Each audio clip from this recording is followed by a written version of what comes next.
If you're someone who trains hard and wants to recover faster, or you've dealt with nagging injuries that seem to take forever to heal, and you've heard about electrical stimulation devices that claim to re-educate your nervous system, build muscle, and accelerate recovery, but you're not sure what's actually supported by research versus what's just marketing, this episode is for you. My guest today is an engineer turned neuroscience researcher who's developed one of the most talked about electrical stimulation devices in the rehab and performance space. We'll get into what the evidence actually shows, where the claims might outpace the science, and the practical ways that you can use this technology for recovery and performance.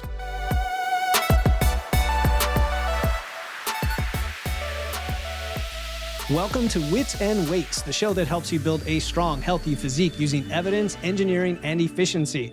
I'm your host, Philip Pape, and today I'm joined by Garrett Salpeter, founder and CEO of NewFit, creator of the Newbie device, and author of the NewFit method.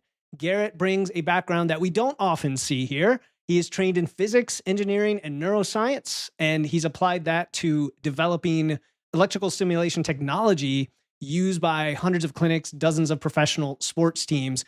And you probably heard about electrical stimulation in various forms. It's been around for decades. There's definitely a lot of claims around newer devices that sound too good to be true. So we're going to discuss the mechanisms, the evidence, maybe some of the science in the context of movement, of pain, of rehab, and those kinds of topics. So what does the research show? What remains unproven? How can you benefit from targeting the nervous system as part of your training and recovery? So Garrett, welcome to the Wits and Weights podcast.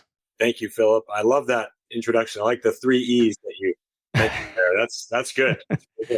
It's a filter. You know, if you're not interested in nerding out and how to engineer your life and lifestyle and do it by saving time and getting the result, then it may not be the right show for you. But you and I think, are kindred spirits in that regard because, you know, with some of your story, I know there's an aspect of curiosity and, hey, how does the nervous system fit into all of this, because it connects everything in our body. But, you know, I want to define like neural adaptation and physiology and things like that with the nervous system, how they relate to strength training, to rehab, to our body. And then maybe from that, we use it as a jumping off point into, okay, how can these devices or this technology be used to take advantage of that? So I guess the question is, where does the nervous system fit in to us as humans?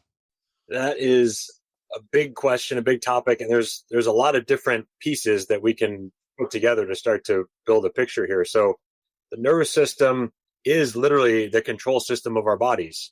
It is, you know, our brain and spinal cord and nerves send electrical signals to control all of our organs, you know, of course, our muscles for movement, and then our heart, you know, for our heart rate and heart beating and blood pressure, right? There's neurological control of constriction and dilation of blood vessels. And then going further down the viscera, there is neurological control of all the digestive organs. The stomach and gut motility is regulated by the nervous system. There's stimulation from the vagus nerve is really relevant there. And then it also controls the organs of elimination and reproduction. So if you think about issues that people have with blood pressure, you know, think about the amount of blood pressure medications people take, the amount of, you know, medications people have to take for various digestive ailments, the issues we have with infertility. You know, if you think about these are all issues in organs of the body that are controlled. We just listed off, are controlled by the nervous system. So it's super relevant. Also, of course, for our energy state, how we feel, how we move. There's emotional affect. That's all, you know, in the brain, which of course is part of neuroscience, part of the nervous system, you know, big picture overall.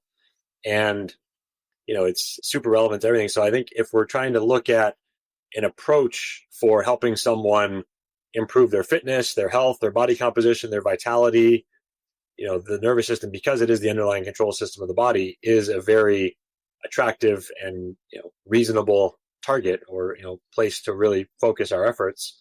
And then also, you know, I do a lot of work, and our company does a lot of work in the physical therapy realm, you know, chiropractic, physical medicine, helping people recover from pain and injury and surgery, or restore function if they've had MS, neuropathy, stroke, spinal cord injuries, you know, that sort of thing. And, you know, of course, that seems broad. The common thread in all of that is the nervous system.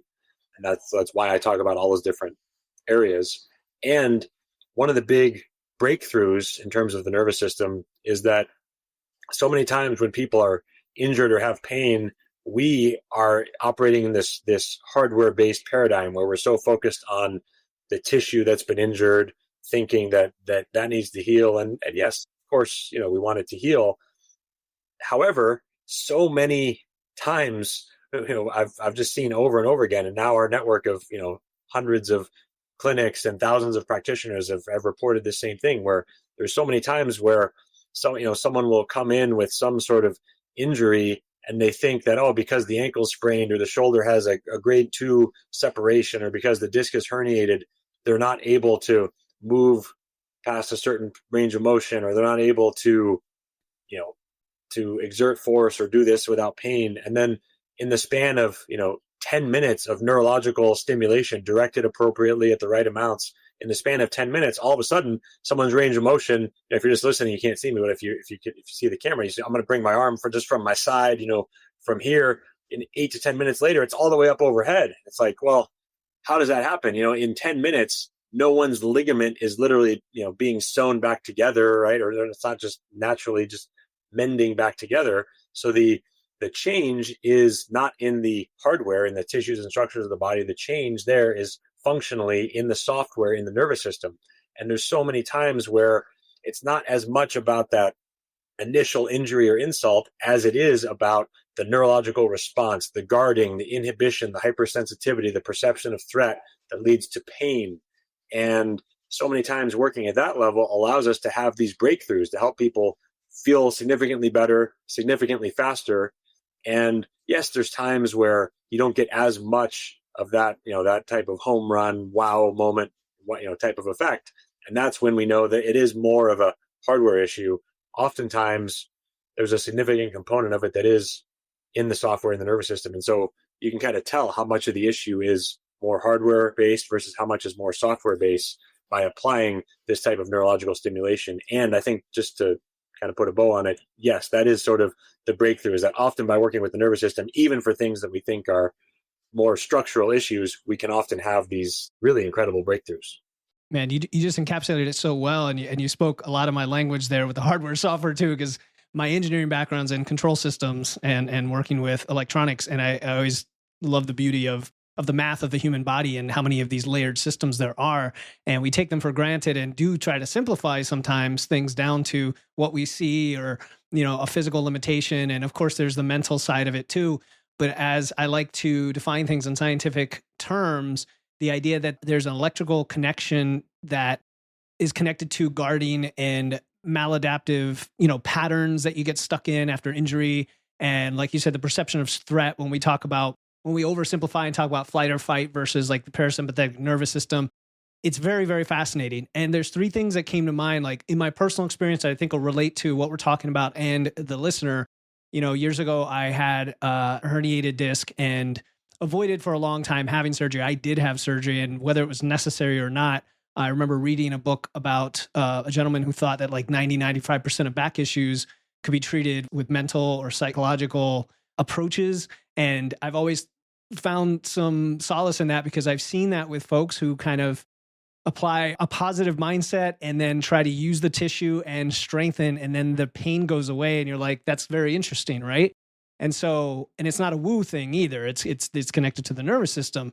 Another is the idea that strength training, which we talk about on the show all the time.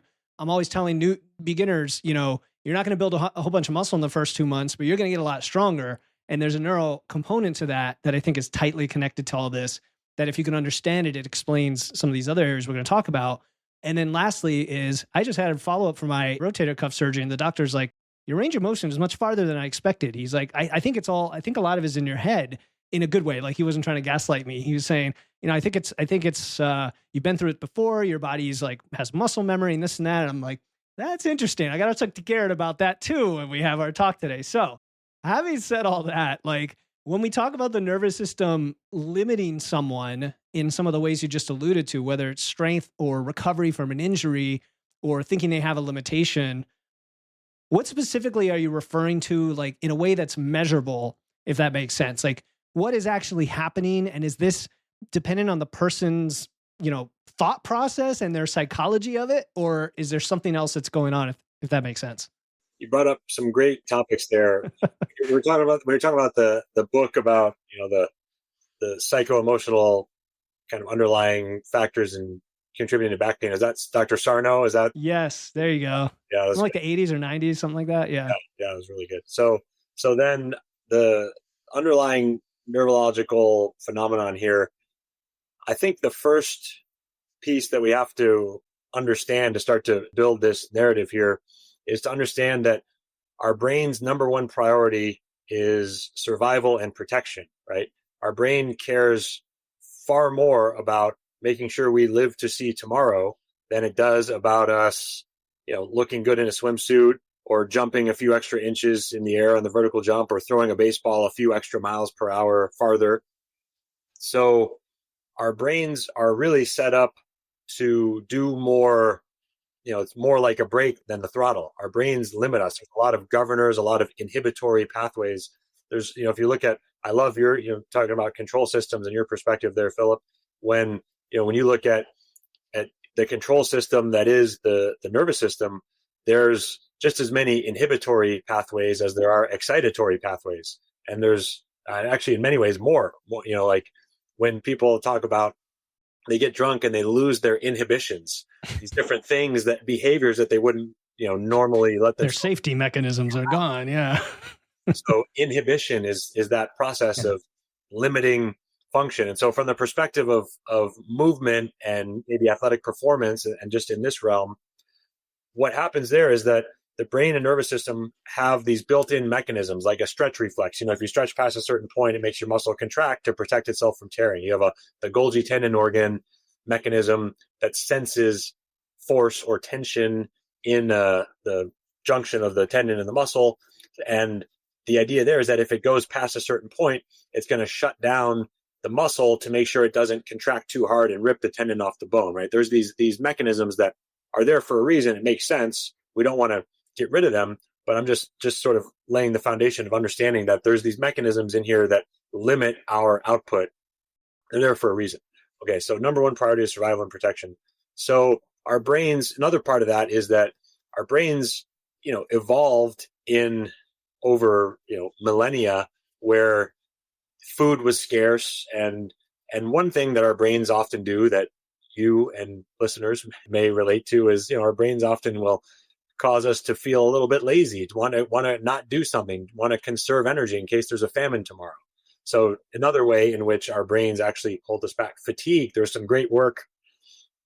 Tim Noakes was the lead scientist who sort of proposed this idea, some work on fatigue actually being a central mechanism in the brain, where the brain actually creates fatigue as an emotion to prevent us from overheating or exerting too much energy, kind of proactive feed forward protective mechanism like that. So all these pieces I introduce in order to say that our brain and nervous system are interested in kind of holding us back. And so oftentimes the use it or lose it framework really applies here, because if we are not stretching past a certain point or not exerting force through a certain range of motion or past a certain threshold, those mechanisms are just going to gradually default towards narrowing, allowing less stretch for the stretch reflex, allowing less force for the Golgi tendon organ, allowing less energy production, metabolically speaking.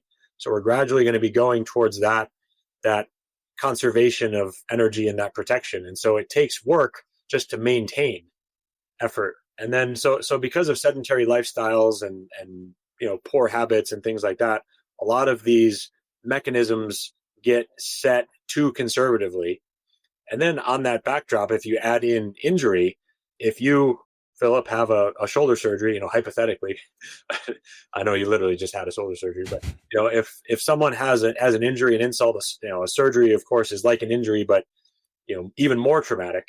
In response to that injury, these same mechanisms kick in to try to limit movement. You create tension and guarding in some muscles, inhibition, shutting down weakness in other muscles, and hypersensitivity and pain. All of those with an eye towards preventing movement so that you don't move that freshly, acutely injured area and hurt it worse. And then the problem happens when you don't effectively rehabilitate and restore and recalibrate those, and you end up getting left with these various protective and compensatory patterns where that tension and that weakness, you never quite get back to baseline after an injury. And so then you go back out into life and you're at a little bit of a diminished level. And then, it happens again. And then there's the sedentary and bad habits mixed in, and that sort of compounds to reducing function over time. And that's where you get to, you see these pictures side by side. It's like both of these people are 70 years old. One of them looks like 90 and one of them looks like 50 and is super fit. And right. And so it's, things, our habits and activities can compound for us in a positive way or in a negative way. And that, in terms of the underlying, neurological mechanisms, does that start to build some of the pieces there? Yeah, fantastic. No, that really hit directly on it. Because it sounds like it's an adaptive response, just like anything else we do. And you have to train the nervous system essentially in all these different ways. I was thinking when you were talking about rehab and limiting, there's always this conflict when you hear layman advice, but even surgeons and doctors, where it's like, take it easy and rest versus use the tissue and heal. And some people are like, oh, you go too hard and don't go too fast. And others are like, but you're not going fast enough. Right. And nobody ever knows like what the right thing is to do. And that's part of the confusion here, right? In those situations versus when you're kind of healthy and everything's good. And then you kind of feel confident to take it to that next level. So I briefly thought of like the David Goggins Navy SEAL mentality out there around, when you're 40% or when you think you're at your limit, you're only 40% there. And then you have another 50%. And then there's this mental thing. Can you touch on that real quick before we get into like AC versus DC current and the device technology and all that? So yes, I definitely want to touch on that. I also want to touch on something else you said there. So in terms of the, when you think you're done, you're really only 40%. That speaks to that central governor of fatigue. When our brain causes us to feel like we need to stop, that often is a protective mechanism that is set too conservatively. And by learning to push ourselves, by leaning into that, by learning to push ourselves over time, we can expand that capacity and do more before the brain starts to trigger that. And then we can, of course, learn that even though it feels like I might die, I'm actually, if I push through that, I'm going to be okay on the other side. There's a component of that. And then the other thing that you mentioned, which I think is a great insight, is this whole question of after an injury, after a surgery, do I push it? Do I rest, ice, compress, elevate? Like, what do I do? And so there is this old paradigm of RICE, right? Rest, ice, elevation. And that is based on looking at things through the hardware lens. It's coming from the perspective of, okay, the issue is that this tissue is damaged and we need to just give it time to heal. It's not looking at what happens neurologically, what happens physiologically within the body, because when we rest, the body is always wanting to conserve energy. The body's always responding to the signals that we're giving it. And so if we're just resting, various activities in the body metabolically and in terms of rebuilding and repairing structures, those activities are going to diminish.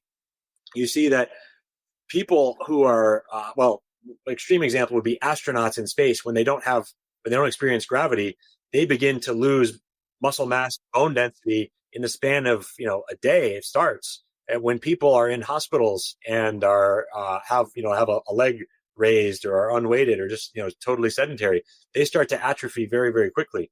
So the body's responding to the signals that we're giving it. And of course, if we're trying to recover from an injury or surgery, we want our body to be working at its maximum capacity internally to accelerate and optimize the healing and regenerative and repair processes. And so to your point there about what do I do? Do I just sit there and rest, or do I really go David Goggins at it?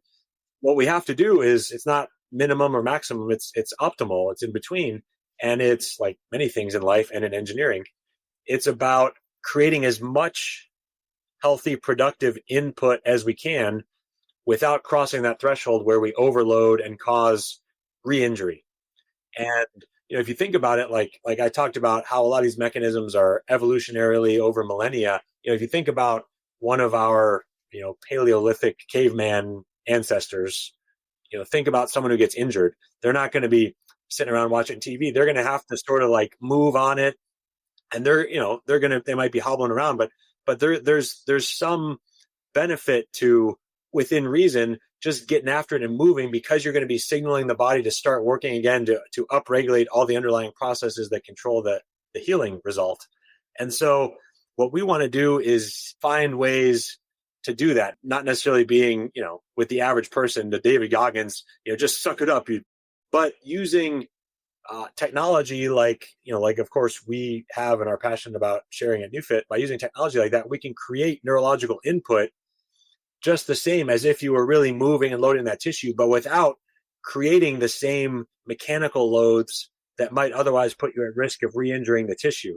So that is it's a great insight. And that balancing act is the thing. If you want to optimize the overall recovery, you basically want to spend as much time as you can on that point. Yeah, that's a great segue. You're right, because there are other technologies and folks I've had on the show too, when we talk about blood flow restriction, for example, where that's the similar philosophy is, how do we give you enough stress to, I'll say, progressively overload your healing, right? While without going to the level of overload or overtraining. Because when people are pretty healthy, most people probably don't train hard enough. I joke about that on the podcast because I get questions like, how do I avoid overtraining? I'm like, I bet you're not even training hard enough. Next, but when it comes to injury, right, there's a little finer line. So electrical stimulation, I honestly don't know much about it. I did some research, of course, for this show. I have a little bit of an electrical engineering background as well, like circuits. We're not going to get into that and everything, but I know there's, the two types of current, AC versus DC current, come into the equation here. And using, like you said, stimulation as an aid for recovery to give you extra inputs to kind of take the load off of your own body is a very interesting concept. So help us understand, why I brought you on the show to begin with. It's like, I want to get into some of this technology and why it works.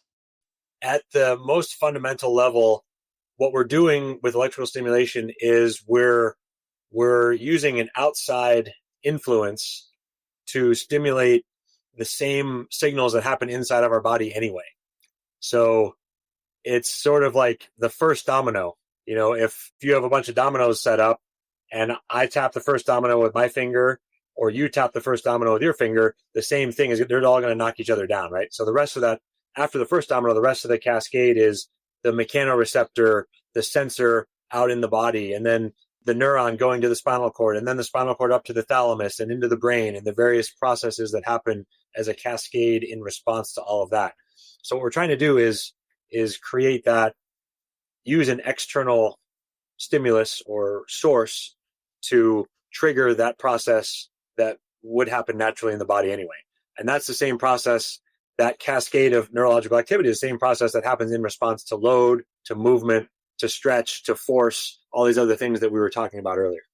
So that probably gives you a little sense of how we can start to use electrical stimulation to start to optimize that balance of creating input to drive positive changes or improvements in upregulation and processes in the body, start to trigger those, but without having to get as much of the mechanical load. So we're starting to hint at that. So then the question becomes sort of what type of electrical stimulation to use and how to apply it.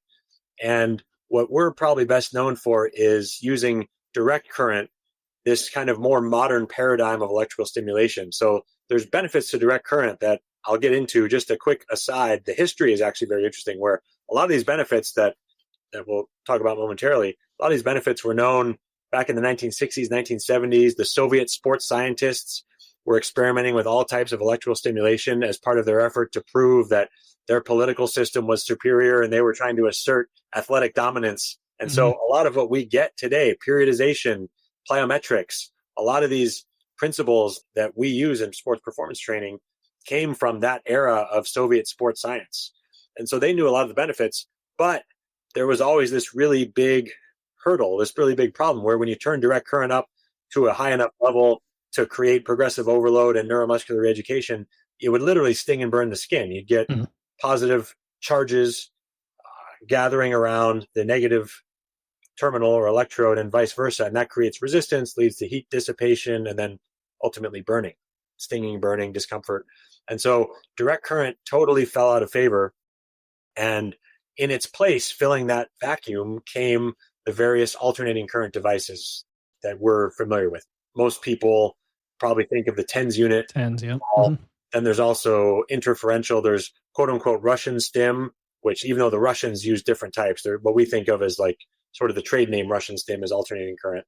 And so alternating current came became the standard in the subsequent decades, the standard in this field, because you could get the current into the body without stinging and burning the skin. You send these impulses in, you can get some, muscle contraction in a way that can help you pump blood and lymph and other fluids. So there's some benefit there with the TENS unit. You get some of this blocking or masking or distracting of particular neurological signals that can help reduce pain temporarily, like an electric aspirin. And so there's some benefits to that. However, they're also limited. And that's why a lot of, insurance companies, for instance, stopped covering or dramatically reduced the amount at which they cover or reimburse electrical stimulation. A lot of clinics stopped using it. There's these old stim units in clinics around the country just collecting dust because there's just, significant limitations in what you can do. Real quick. So like if you had dry needling with stimulation, that's probably TENS, it's probably AC current type stimulation. That usually, yes. And that's a little more mild. And that's just getting that mechanical kind of twitching and pumping. So a little bit of a, in that sort of narrowly defined, limited use case there. Yeah. Typically, yes. I mean, you can use our device for that, but most of the time it's that sort of thing. Yeah. And so direct current has two main benefits, which are the reasons why, we've put a lot of effort into engineering this product that allows us to get direct current into the body without burning the skin. And so the first is the functional effect on the nervous system. When we're doing, I would often say software programming, but for you, Philip, I'm going to say when we're doing systems engineering, attempting to get, optimize these patterns within the nervous system, there's a really powerful effect there. And then there's also, because of these direct current electric fields, powerful effects on the underlying processes of healing and repair. And so I'll just share each of those, a bit on each of those individually. So in terms of the process of neuromuscular education and communication and precision of signaling within the nervous system, when you have an alternating current device, the signal literally is going back and forth, positive, negative, positive, negative. And so when you turn it up to a high enough level to really make a difference within the neuromuscular system, you're signaling this contraction of both sides of the body. It's like your bicep and tricep fighting against each other, hamstring and quad fighting against each other. It's like if you're driving your car, hitting the throttle and the brake pedal at the same time. So that's the signal. And that becomes the limitation in how much you can take, and it locks you up, and it ends up training these inefficient movement patterns, which can, yes, make the body less efficient, and also create a lot of internal resistance and tension that could exacerbate problems, or at least not make the improvements that we seek. And so with direct current, we can bypass a lot of that. One metaphor that I like that often lands with people is, imagine you have a highway, you have all your cars going northbound, right? And so, northbound could be from the body up to the brain, or northbound on a highway. You have all your cars going northbound. Then all of a sudden you have a car just going the wrong way. It's like, oh shit, there's that's a problem. So that's sort of what's happening there. And with direct current, we can bypass a lot of that. So we don't get the protective contractions, and we get a lot more of this sensory afferent input signaling into the nervous system, which allows us to do things like scan around on the body and find where it's guarding and protecting against these various sensory inputs, which means that's actually where the body's going to be compensating around and resisting movement in real life too. Allows us to find those, and allows us to do this sensory input that's kind of like a form of exposure therapy to drive input to allow the nervous system to recalibrate and downregulate the various protective or inhibitory responses and allow greater function. And so that's a big part of why in some cases we see those 5-minute miracles, or in 10 minutes we have the person who can all of a sudden lift their arm up overhead, or all of a sudden can bend down and touch their toes for the first time in 10 years. And again, not that you have that every single time, but we see that often enough that it's worth talking about. So those effects on the nervous system happen in large part because of the effects of direct current. And then there's also the effects of these direct current electric fields on the body. Cells in the body have various charges. There's really interesting research. Like there's a great book recommendation, The Body Electric by Robert Becker. And he talks about the research showing that when animals, and humans also, of course, we're animals, when there's an injury, the body actually creates electric fields. He calls it the current of injury. The body creates electric fields inside that do things like summon inflammatory cells to start to clear out the debris, and then further act as messengers to summon the next level of growth and repair cells that actually rebuild the structures there.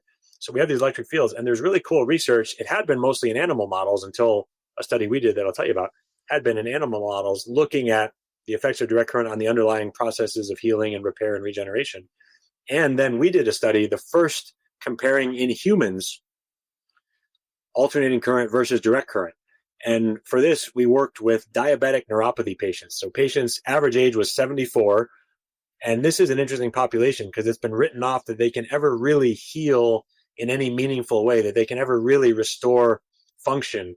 And it was 150 patients, so really statistically powerful. 75 of them got traditional TENS unit.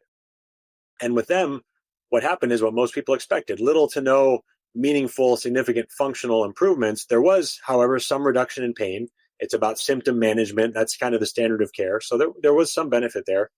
With the direct current of the newbie, however, there was not only the same or more reduction in pain, but there were improvements in sensation and function and EMG amplitude. When we're actually measuring the electrical activity inside of the nerves and the nerve conduction velocity. So we're seeing improvements and healing and regenerative changes in the axons, in the myelin of the nerves. And again, that speaks to these benefits of direct current. So a long way of coming back to that conclusion of we care about the type of current because of the effects that it has, both functionally on the nervous system and on those underlying processes related to healing within the body. Yeah, I was going to ask about that study, so thanks for getting ahead. There's another one I'll mention in a second, but direct current, I imagine the safety aspects, are those addressed because it's a pulsed form of direct current versus continuous? Because continuous would seem to be a problem, but how does it work in that sense? Yes, you're exactly right. So if it were continuous, beyond a certain period of time, you are going to get that charge buildup that we talked about. That is the reason why you get resistance and heat dissipation and burning. And so what we're able to do is have this pulsed direct current, and there's actually multiple waveforms. So in between the primary pulses, there's another waveform that comes in and sort of, moves around the charges a little bit so they don't accumulate. So you can get that next pulse through. And it allows us, therefore, to get the net electric field delivery of direct current, but with the comfort and the ability to penetrate through the skin and all the layers of capacitance between skin and fatty layers and connective tissue and all that. It allows us to get the benefit of that net direct current field, but with the sort of penetrating ability of alternating current. That's cool. All right. I think you did a study in the University of South Florida. I don't know if that was with Dr. Campbell's lab or if it was something else, because I know Dr. Bill Campbell down there. Bill Campbell, brilliant guy. So one of his associate professors is a guy named Sam Buckner, who was the lead researcher. It was in his lab, and his lab is part of Dr. Campbell's program. Yeah, so cool. I got to meet Dr. Campbell when I was there, but his name is not on the paper because it's his, kind of Sam Buckner, I think is in his department or whatever the right word is, but they certainly work together. Yeah. Yeah. And I think this one for the listener was, there was an exercise protocol along with the newbie device, and they found more swelling or similar swelling and soreness, I think, to lifting, but with less effort. But I don't know if it showed better outcomes. Is that the same study we're talking about? Yeah. So there's actually two. One was the acute study, which is looking at fatigue and soreness and yes, muscle cell swelling immediately after a traditional resistance exercise, like traditional weightlifting, and then immediately after a session with the newbie and little to no external load. And the reason that muscle cell swelling is interesting, as you know, Philip, and as many of your listeners probably know, you get that, when you're lifting and your muscles are swollen, you get the pump.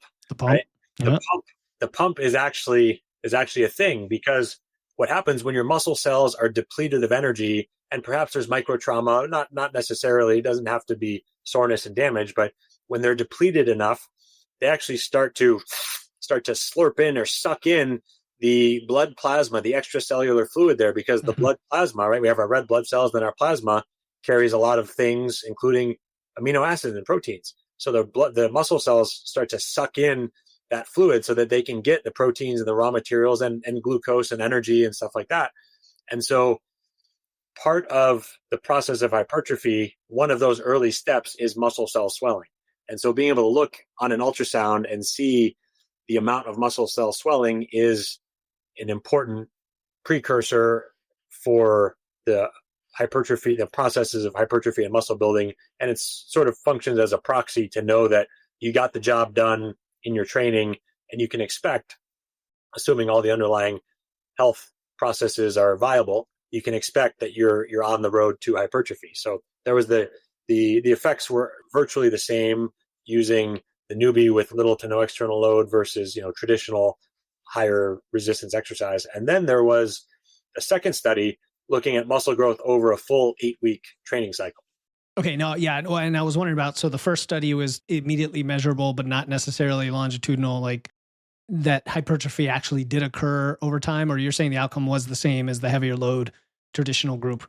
So for the first study, yes, outcome was approximately the same. And then for the second study, in the area of the electrodes, the muscle growth over 8 weeks was approximately the same using little to no external load, plus the newbie for muscle recruitment was approximately the same as traditional resistance exercise using heavier weights.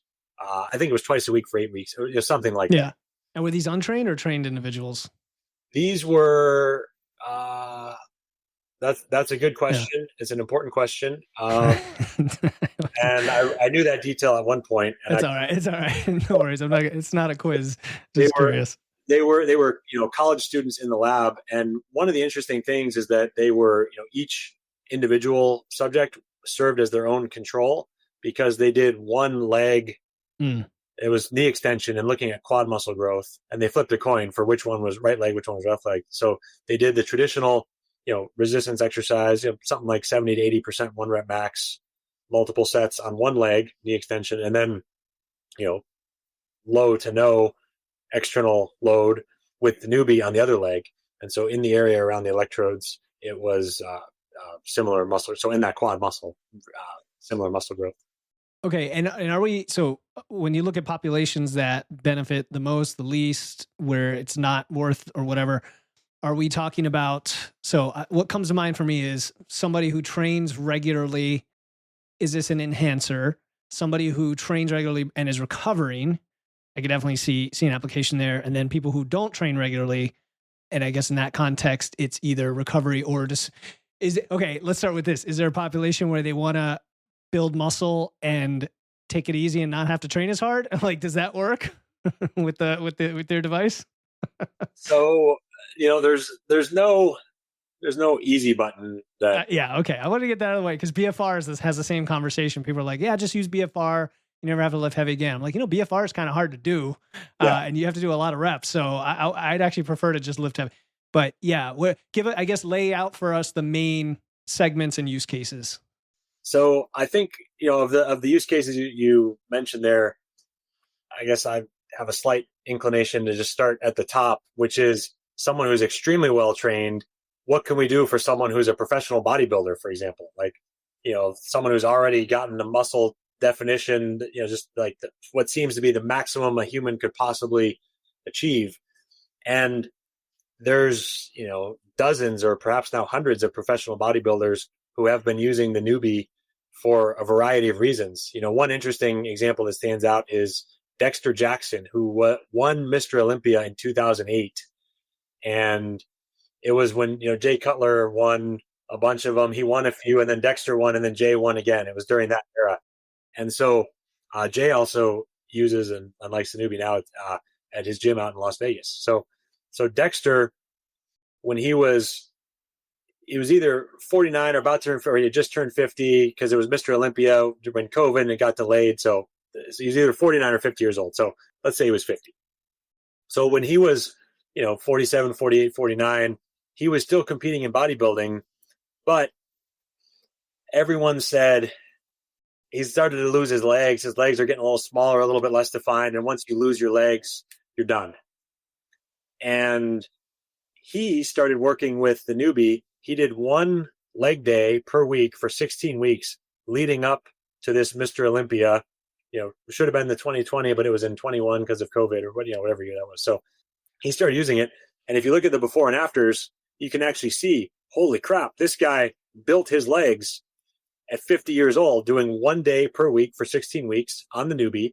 And he worked with a guy named Brad Rowe at the Gold's Gym Mecca, the original Gold's Gym in Venice Beach. And he went out and he achieved 4th place at age 50 when he hadn't been top 10 in, years. It was this amazing, amazing transformation. So you're saying he got newbie gains? He got newbie gains. All right. I'm sure you've heard that before many times. Gains with a Z. Yes. And so he, is just one example, but there's a lot of examples in bodybuilding where the benefits are either something like Dexter's experience, where you need to really create load in a specific area to get more precise targeted growth. For someone, maybe it's calves, maybe it's biceps. For him, it was his, quads, that lateral vastus lateralis quad sweep and some VMO definition, stuff like that. So sometimes it's sort of bringing up, in air quotes, I'll say weak links. Sometimes it's being able to rehab or train around injuries, or be able to have a sustainable way to continue training, even in the background, even when there's these, significant joint degeneration or injuries in the background, because a lot of these, high level bodybuilders, the volume of training they've done, they've beaten themselves up. Look at, Ronnie Coleman now, was one of the strongest guys in the sport, and, Mr. Olympia level. And, now he's wheelchair bound because he just beat the crap out of himself, just so he's super debilitated. So being able to train to get that deep muscle recruitment effect, so you can maintain or even continue to build muscle without having to get as much mechanical load and wear and tear on the joints and the connective tissues. So that can be a big part of the value proposition there.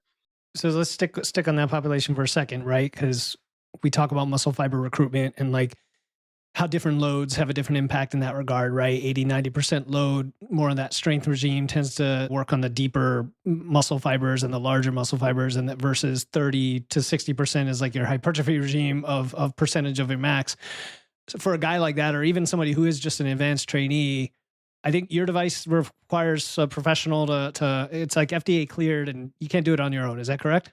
Yeah, it's an FDA device. Okay. So it's either used by, physical therapist, chiropractor, licensed medical person, or under their supervision. So there are people who use them for fitness, don't themselves have credentials, but they're either under the supervision of, or the business run by a medical professional, stuff like that. And so if you were going after your quads specifically, how would that look as far as like dosing protocol now? That like practically, what does that look like?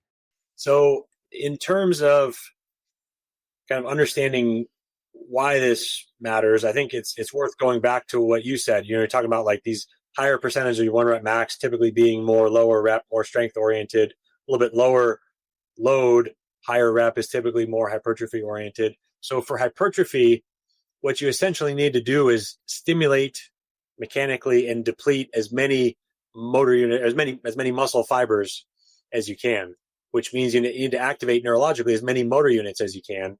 And that's part of why pushing past some certain threshold of fatigue is required, because as some motor units fatigue, you're going to start calling on more and more and more. And so the volume of muscle fibers that you're going to stimulate or hit is going to be great enough that you're going to get more of a muscle growth and muscle building effects. Right. You're saying just naturally, like that's how we have to train, right? You have to train close to failure. You're not talking about with the device. You're just the premise being this is mechanical tension. That's how we get hypertrophy. Yes. Yeah. Just so the listener knows, that's why we say train close to failure, and why you could do it at a low percentage of your max. But you I always say, bodybuilding and hypertrophy is like a physiological adaptation versus strength, which is a specificity or performance adaptation. Yes, that's right. That's a good, more of a hardware versus more of a software adaptation. So the key to extrapolate here is setting the stage for what we're going to talk about next. The key is, of course, muscle fiber activation, maximizing that. And you need as many motor units. The motor unit is the neurological structure that's going to control multiple muscle fibers. So you want to activate as many of those as you can. And we can do that then with this external signal. We can use this external signal. So what I talked about before in the rehabilitation realm, where we're getting more of the sensory input, there's certain settings, especially as to do with changes in frequencies and the use of direct current generally, that allow us to get more of that. We can also change the settings to where we actually get more motor unit output. Now, it's not as much of that back and forth muscles fighting against each other because of the direct current. It's more targeted, more directly on the target muscle that we're stimulating. And by changing the settings, we can preferentially get more relaxation or contraction. So for this context, we're of course going to the settings where we're going to get more contraction. These are the settings that were used in that study, with Drs. Buckner and Campbell at the University of South Florida. And what this does is it increases motor unit recruitment just the same as, increasing resistance. Like it's like digital weight. If you think about what happens if I just curl my arm, if I just flex my elbow here with nothing in my hand, I might be using 10 or 20% of the motor units in my bicep. If I get a moderate weight, maybe I go up to 30 or 40. If I get a heavy weight, maybe I'm going up to 60 or 70, right? A really average person can only activate maybe 40 or 50%. A really well-trained athlete can maybe activate 70 or 80%. No one's really getting to 100. 100 is like in the electric chair when you get so overloaded with electricity that you literally tear your tendons off your bones. You go through, bypass all those protective mechanisms that we talked about. So weight is causing me to increase the number of motor units and muscle fibers that I'm activating. So we can put the pads on at these certain settings and electrically stimulate. Remember we talked about that first domino, causing the same electrical signal to go in now to the motor units. That's going to cause the neuromuscular activation, create more contraction there. And even with a relatively light weight, we can still get that, 50 or 60 or 70 or 80% of the motor units to contract. And so you can do, you could be curling your arm here without any weight, 20 times. But if you have the machine on, it's almost as if each one of those 20 reps was like a 1 rep max or a 3 rep max or a 5 rep max. So each one, you're getting more activation. And so that allows you to get more volume of work and to touch or stimulate or affect more muscle fibers. And that's how you can have, a greater per unit time, like a faster effect in that realm of hypertrophy, because you're going to be getting more stimulation on more muscle fibers in a shorter period of time. So when you do that, does the effort feel the same? And is it like you're pre-fatiguing where now you can't do as many reps because you're effectively getting to that failure point sooner?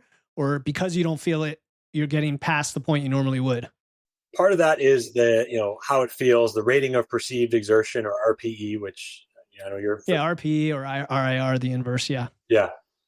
So RIR being reps in reserve, is that right? Yeah. The industry's moving, I see, more toward just using RIR now, but RPE is totally cool. So bodybuilders know. Yeah. In the first study, they actually looked at RPE. And even though the effects, on muscle cell swelling and fatigue and soreness and stuff like that, even though they were similar for both, there was less RPE with the machine. So it did feel easier. And so I mentioned there's no easy button in the sense that there's no shortcut. You do still have to work, but it is a bit easier, subjectively easier than lifting that heavy. So it does feel a little bit easier when you're doing it like this. And so the way that we commonly implement this in practice, like if you're in this example, just following along with wanting to grow the quads, if Dexter Jackson or you listening to this would normally have to do, say you're doing 5x5, you're doing 5 sets of 5 with 500 pounds on a squat, just easy numbers. Yeah. Everybody who listens does that easily. Yeah. Oh, not easy to lift, but easy numbers just because they're all fives. But got it. Easy to keep in our minds. So now you might do, you might do 5x5 with the machine on, but you might only do, 20% of that weight would be 100 pounds, or half of that would be 250 pounds. You can use a much lower amount of weight. So you're not going to have as much load on your spine and as much, torque on your knee joints and stuff like that. So you get that, and you can still get similar muscular recruitment effect. So it's sort of like digital load there. So it doesn't feel totally easy. It's not like you're doing nothing. There's some discomfort of, turning the machine up and stuff like that. So it's a different type, generally does feel a little bit easier. And then there was another part to that question too. Can you remind me? I was talking about, So I think the other part was then can you bang out a few more reps before you get to failure, in which case you're effectively going to a higher level of close to failure than you would otherwise. Yes, you can. And so you can do more reps. If you only have 100 pounds on your back instead of 500, because you have the machine, this digital weight helping you increase recruitment, you'll be able to do more. And so that's where, this whole notion of having, a trained professional working with you comes in, because you will often have the experience of feeling like, oh yeah, I could do more reps.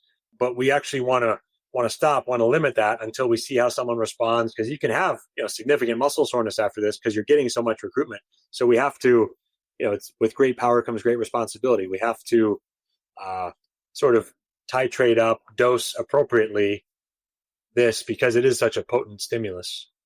Okay. I'm having a lot of fun because this is fun. I'm nerding out with you. But okay, so then that's really interesting. So now the next, I guess, category was, okay, maybe you do lift and now you're dealing with injury, or like in my case, a surgery or something like that, what that looks like for recovering, or, how it compares. Because let me tell you, Garrett, you're probably aware there are so many schemes and products and devices out there now. I mean, you have peptides that are becoming all the rage, and I have so much skepticism about those, even though some people swear by them. There's the BFR has been around for years. There's the electrical stimulation, which I honestly don't hear talked about as much. And I think it's because the TENS really didn't blow anybody out of the water, like anybody uses whatever. So the recovery rehab thing is huge, especially for our listeners who tend to be over 40 and dealing with these kinds of things. So let's deal with that scenario now. It's a good one. This is, I think, one of the real sweet spots of this type of technology, because like we talked about back at towards the beginning of this, when people have injury and limitation and pain, it often is this compounding effect of diminished neurological function. Of course, there's a structural corollary of that, with connective tissues and, needing to strengthen and maintain range of motion and stuff like that. But a lot of it really is neurological. And so if you are, a 40-something-year-old man or woman and you haven't been training for a while, or you attempt to train and then your back starts to hurt, so you take some time off, then you go back out again, your knee hurts, then you try to go do something else, maybe, play tennis and your elbow starts hurting, you're in this situation. The reason that those injuries happen, and the reason that you can't sustain that practice for a long enough period of time to accumulate the progress and achieve the results that you wish to achieve, the reason is because your muscles aren't working properly. They're not doing the job to support and stabilize your joints through the full range of motion. There's a simple metaphor, again, another oversimplification, but a useful one, is to talk about how muscles are sort of like shock absorbers of a car. And when they're working right, they protect a lot of the joints. So just like shock absorbers protect the chassis of the car, they protect your joints. Whereas when they're not working as well, torques and forces concentrate in certain areas of cartilage in your knee joint or in other certain connective tissues, and you end up irritating those and eventually damaging them. And so a lot of it comes down to, yes, how the muscles are working, which, as we talked about also, is under the control of the nervous system, right? The muscles, there's really no such thing as, muscle memory. Muscles just blindly follow the neurological commands they're given, right? So ultimately it's the nervous system. And so by working at this level, by finding, and you can do this sometimes really, a week or two of this re-education type work can lay the foundation where you can go out and train, for months or years, just by sort of hitting the reset button, by recalibrating, by resetting that foundation of healthy movement. Sometimes it, certainly takes longer, but in that type of use case, someone who's struggling to get back to a routine or maintain a more sustainable, fitness, training, sports, hobby, recreational element, this is super helpful for those types of people. And, if anyone's interested, what I would encourage you to do would be, you don't have to work with me. I have no financial incentive in this, but, find one of our practitioners. We have a website directory and stuff like that. So I would encourage people to go find, it's mostly physical therapy clinics, chiropractic offices, some gyms. There's many hundreds of locations around the country. And, for international listeners, we have, some in the UK and Australia. We have other distributors coming online with our product in other countries, now, but as of early 2026, just, active distributors in those countries so far. So, I would encourage you to try it out, because if you can get rid of, it's sort of like we want to get to the root cause of why people are experiencing these pains and injuries and limitations. And, if we really keep digging, you as an engineer, Philip, know the 5 whys. You keep asking why until you get to the root cause. And oftentimes it is that, dysfunction within the nervous system. And this allows us to really get to that root cause where you can make more meaningful change. And is it, when working with a physical therapist, is it often applied on its own in many therapy sessions, or is it always with a form of movement, like bands or exercise of some form? So it can be applied in a variety of settings. There's a couple of things that we do that are more like you're sitting there, like we have like the neuropathy study was actually a foot bath where one of the electrodes is floating in a bucket of water. Your feet are in there. You're kind of sitting there. We have a vagus nerve protocol where you lie down. It's sort of our quote unquote electric meditation or master reset. And then there's, sometimes you can connect it to an electric glove, and people do manual therapy work. You actually work on trigger points for certain areas, mobilizations there. And then, yes, what we're probably best known for is this mapping process where you scan around, find where there's neurological dysfunction that would, correlate to compensatory and protective movement patterns like we talked about. So we're probably best known for this process where you scan around, and, virtually everyone that you would go to see who's offering NeuFit, treatments or training sessions would do this mapping process with you and then have it on while you're doing different movements and exercises. And the reason that's so valuable, well, one, traditional alternating current 10 unit treatments are typically passive. You lie there and just let it work you. So that's a big difference. And the reason it's so important is that it allows you to relearn to incorporate the appropriate muscles back into movement patterns. So it accelerates, it fast tracks that process of re-education, of relearning, efficient movement patterns, healthy movement patterns. Yeah, that makes a lot of sense. I mean, that definitely appeals to my mindset of trying to move and use the tissue and load and all of that. So, all right, this is good stuff. I mean, I know there's a lot more we could cover. We've pretty much hit on the big parts here, how it works, why it's different than the AC devices out there, different use cases. Is there any other big blind spot we haven't covered that in this context you think the listener wants to know about? I don't think so. I mean, of course there is because we're working so neurologically, there are the use cases. I mentioned the neuropathy study. We have studies also with functional recovery in MS patients. We have a case study on an ALS patient published in the Journal of Integrative Medicine. So, those types of things. Only reason I mention that is that, if you're listening to this and you have a friend or relative with some complex neurological condition or injury, there could be hope of harnessing the power of neuroplasticity for longer term adaptations and change. And so I just share that because we've seen some really, as cool as it is to work with professional athletes and the bodybuilders and the Joe Rogans of the world. He talked about us on his has come in here and helped them a lot. So as cool as that is, the people that we've helped get out of wheelchairs and regain their autonomy, and those have been just the most inspiring and wonderful transformations. So that's why I mentioned that. That's incredible. Yeah, it's great. Yeah, I'm glad you came on because I learned a lot. And ultimately, if that happens, hopefully the listener learned a ton today about this potential tool. I'm definitely going to look more into it and even talk to some PTs I know and see if they're already in your network or not, or, maybe look you guys up. So with that, where would you like the listener to reach out to you or learn more about the product or the technology or anything like that? So our website and social media are probably the two best places. Website is NeuFit, www.new.fit, N-E-U like neurological.fit. And then on Instagram and Facebook, we're most active at NeuFit RFP for rehab, fitness, and performance. I also have a personal Instagram if want to chat it all on there. It's just my first and last name, Garrett.Salpeter. So new.fit, that's NEU.fit, at NeuFit RFP, you said? Yeah, for rehab. And at Garrett Salpeter. And we will put that in the show notes. All right. Sorry, just getting that in my notes. All right. Yeah, this is awesome. Thank you so much for coming on Wits and Weights, telling us all about this really cool tool. We love tools in the toolbox, especially when they work. And guys, go check out the studies. I'm going to see if I can find a couple of ones that I've found in my copious notes and pull it in there as well. But Garrett, thank you so much for coming on. Thank you, Philip, and all the witty waiters out there. Appreciate you as well. Good one. I haven't heard that one before. All right. Take it easy.